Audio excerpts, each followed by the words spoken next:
خټګرانو دغه دیوال دی نه دی دا دیوال ګرد ګلومه صحیح دی او کوم چې دغه ځای دی دغه ځای له به د پروړې خټه ورکوي نه دی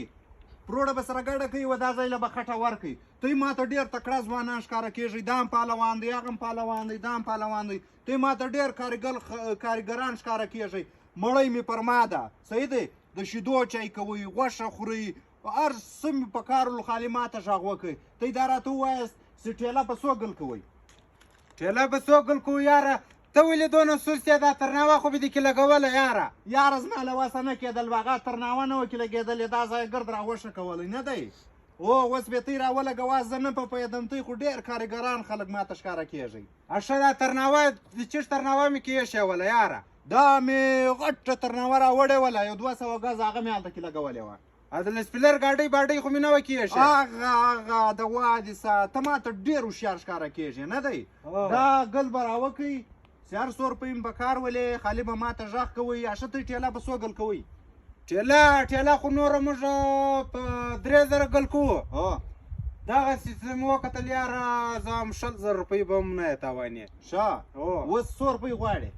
یاره په 100,000 روپۍ صحیح ده انډیواله څنګه ستی خوښه یې دا ترناوه خو نه کې لګوه ترناوې هم کې لګوم ګلان به هم سم ګلان کوې کوم چې دا ځای راښه کېدلی دی دغه ځای له به د پروړې خټه ورکوې بیا به د هغه بعد د ګل پسې ورکوې دا دونې دیوال باندې چش را اوړي یاره ګوره سر خلاص که دا زموږ نیکه جوړ کړی ولی دا دیوال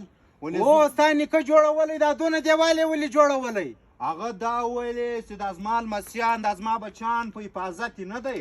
اوس که لا هغه ځای ته اوس دغه د ظالم زوی ته ګوره دا دونه دیوال زوی مړي زه توپونه به راګرځوئ که جازونه به راګرځوئ دا دونه دیوال څه پیدا ضرورت یې چېشتی یاره وروره زه تا د ګپه کوم ته ګل راوکئ پیسې تر بل له ما زیاتې وغواړئ چای مې پر ما دي غوښه مې پر ما ده مړۍ مې پر ما ده زیاته څه زیاته خبرې سره کوو ستا څنګه خوښ دی مشر کوم یو دی زموږ مشر دغه یو ده ښه دغسې دی ښه یاره اوس دا ګل خو به وکړو اوس هلته به په چیښو خیزو وروره زینه به درته راوړم قرار دورې ورخیزئ نو دا خو دونه لوړ دی که ور وختم تر نیمه یې به سترګې زما تورېږي نو خو بیا خو کمزوره یې خو دونه غټ پهلوان یې یاره یا ته دا راته وایې د دونه دیوال څه ضرورت دی ګرځه رښتیا یې واست دا زموږ نیکه موږ ته وویلې ولې زویه غټ غټ دیوالونه وه نه دی کوم چې یو موږ مالداره خلک یو نه دی دا ویزې دا اوښان خره دا ټوټل چې دي دا له موږ سره دي نه دی تقریبا یو 500,000 دانې دي موږ نیکه راته وویلې ولې زویه دا کوم دیوال چې ما والی دی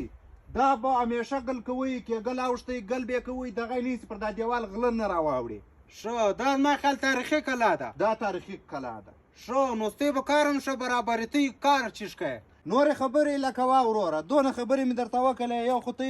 سړی دا به ډېر بیداره دونه پنډې پنډې پښې دي د دغه هم دونه پنډې پښې دي دونه غټ بدن یې دی نو اوس دې خوښه ده که مې نه ده خوښه یاره زه مې دونه وغږولم دا کار راکوئ که نه راکوئ یاره ته خو په 4,000 ټېله ښه او یاره چې په 1,00,000 روپۍ راکوې نه کوم دا دونه دیوال ته څوک وخېږي ستا دماغ خراب دي که لیونی یې ټیک یې کوې ویې که کنې زه ولاړم دا د نن سبا ځوانان دي دا زموږ نیکه والی دی نه دی دا نن سبا ځوانان هم راولاړ شي وایي موږ کارونه کوو ټیک یې که نه کوې ستی نیکه اوس ده چیرې هغه خو اوس الله دې وبخښي هغه خو مړ سولو نو بیا موږ وزنې ولاړو خپله یې دا څوک لوایي هو داسې خلک دي دا بس دا کار زه کوم دا خو بل سړی نشي کولی دا ګرد کار دا ګل به هم زه کوم ترناوې به هم زه ورته راوړم بچین کوپۍ به یې ورخېزوم